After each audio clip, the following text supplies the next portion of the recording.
আইনশৃঙ্খলা পরিস্থিতি সারা বাংলাদেশে অবস্থা খুব খারাপ এবং আমরা এটা তো দৃশ্যমান যে পুলিশ তার কাজ করছে না সেভাবে যেভাবে আমরা আশা করেছিলাম। এবং আমরা প্রথম থেকেই বলেছি যে সরকারের সাথে জনসম্পৃক্ততার অনেক অভাব ছিল এবং এই ধরনের গুরুত্বপূর্ণ মন্ত্রণালয়তে এমন কাউকে হয়তো দেওয়া উচিত ছিল যাতে জনসম্পৃক্ততা বেশি হয় অথবা পুলিশের কনফিডেন্সটা ফিরিয়ে নিয়ে আসতে পারে। আমি গতকালকে শুনেছি আপনার উপদেষ্টার বক্তব্য, তবে এটাকে উড়িয়ে দিয়ে দেওয়া যায় না যে এখানে আওয়ামী লীগের বা বিগত যে সরকার তার যথেষ্ট পরিমাণ অবৈধ অর্থ আছে এবং দেশের একটা পরিস্থিতি খারাপ হলে পলিটিক্যাল বেনিফিট সেই সরকারই পাবে। তো আমি সেটাকে উড়িয়ে দিচ্ছি না, আবার অ্যাট দ্য সেম টাইম আমাদের এই বর্তমান সরকারও যে 100% এফোর্ট দিচ্ছে বা সাকসেসফুলি কাজ করছে আমি সেটাও বলছি। তো আমার মনে হয় যে আমরা আশা করি সামনে এই পরিস্থিতি ভালো হবে। আর আপনি যে ছাত্রদের নতুন দলের কথা বলছেন, গণতান্ত্রিক দেশে আমরা সব ধরনের দলকেই আমরা স্বাগত জানাই। দল মানেই মানুষের কাছে যেতে হবে এবং মানুষ যদি গ্রহণ করে তাহলে আপনাকে মানুষ তার বিশ্বাসের জায়গায় রাখবে।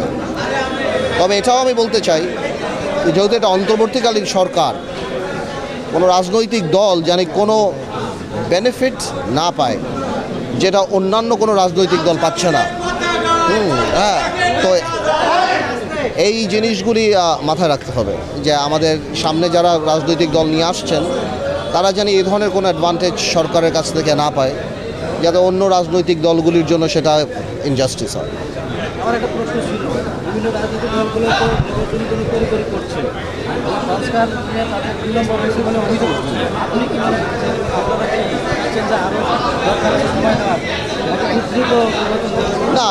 দেখুন, আমরা এই ব্যাপারে প্রথম থেকেই খুব ক্লিয়ার, একদম প্রথম থেকেই, যে একটা সংস্কারও হবে এবং নির্বাচনমুখী সংস্কার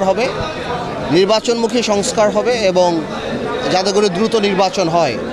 সংস্কার এমন কিছু করা যাবে না যেটা ভবিষ্যতে জনগণের সরকারের করা উচিত বা তাদের হাতে ন্যস্ত হওয়া উচিত। আবার সংস্কারের কথা বলে কাল বিলম্ব করা যাবে না, কারণ নির্বাচনের ব্যাপারটাও এটাও জনগণের কাছে অত্যন্ত গুরুত্বপূর্ণ এবং গত 6 মাসে সরকার যেভাবে চলছে সেই জিনিসটাতেও মানুষের আস্থা আস্তে আস্তে হারিয়ে যাচ্ছে। তা আমি মনে করি নির্বাচনমুখী সংস্কারটা এখন বেশি গুরুত্বপূর্ণ। না, আমরা তো আলহামদুলিল্লাহ খুব ভালোভাবে দল গোছাচ্ছি।